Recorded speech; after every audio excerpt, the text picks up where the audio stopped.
Ich habe hier den Godox AD300 Pro. Das ist ein Autoblitz mit einer sehr guten Leistung. Im Vergleich zu anderen Blitzen ist er klein und leicht, somit ist er einfach zu transportieren und kann auch überall mitgenommen werden. Geliefert wird der Blitz in einer stabilen, hochwertigen Box. In dieser befindet sich der Blitz selbst, ein Ladegerät, eine Halterung und ein Akku. In der Box gibt es zudem noch ein Fach, in dem man Filter oder Kabel einfach unterbringen kann.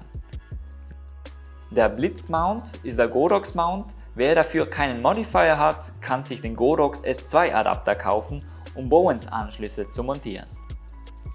Dieser Blitz besitzt auch eine Einstelllampe. Das Besondere dabei ist, dass man die Farbtemperatur von 3000 Grad Kelvin bis 6000 Grad Kelvin verändern kann. Die Einstelllampe ist ein 12 Watt LED-Licht.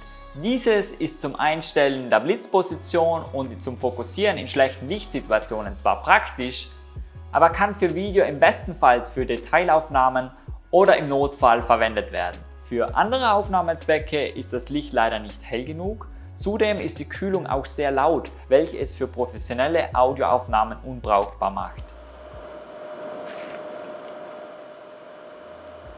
Der Transmitter zum Auslösen des Blitzes ist bereits fix eingebaut und ist kompatibel mit allen gängigen Kameras wie Canon, Nikon, Sony, Fuji, Olympus, Panasonic und Pentax. Ich benutze ihn zusammen mit der Sony A7 III und den Godox X1T Trigger. Der Godox AD300 Pro kann sowohl im Highspeed Sync wie auch im TTL-Modus fotografieren. Der Display ist hell und man kann ihn auch bei Sonnenschein und schlechtem Winkel noch gut ablesen, was das Einstellen des Blitzes im Freien um einiges erleichtert.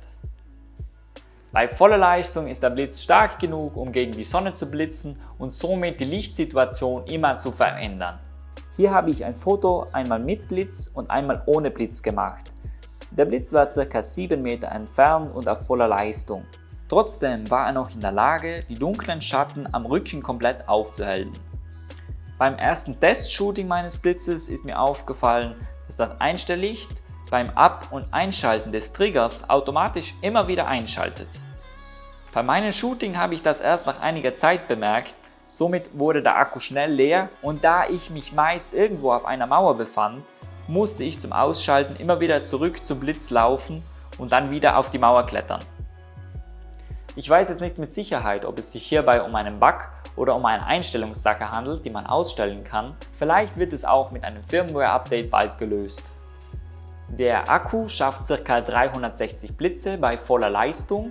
Wenn man beim Fotografieren nicht immer auf voller Leistung fotografiert, sollte man auch ohne größere Schwierigkeiten durch ein ganzes Shooting mit einem Akku kommen. Vorausgesetzt, man benutzt das Einstelllicht nicht und achtet darauf, dass es auch immer ausgeschaltet ist.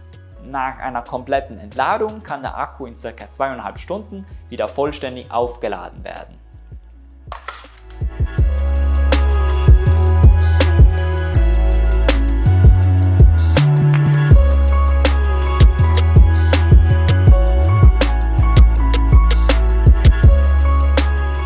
Als Model für den Test des AD300 Pro habe ich meinen Kumpel Lex gefragt.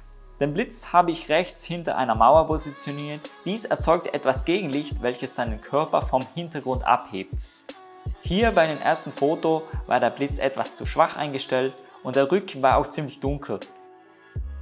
Deshalb machte ich den Blitz etwas heller und da ich keinen zweiten Blitz verwenden wollte, benutzte ich den Reflektor, um die Schatten am Rücken aufzuhellen.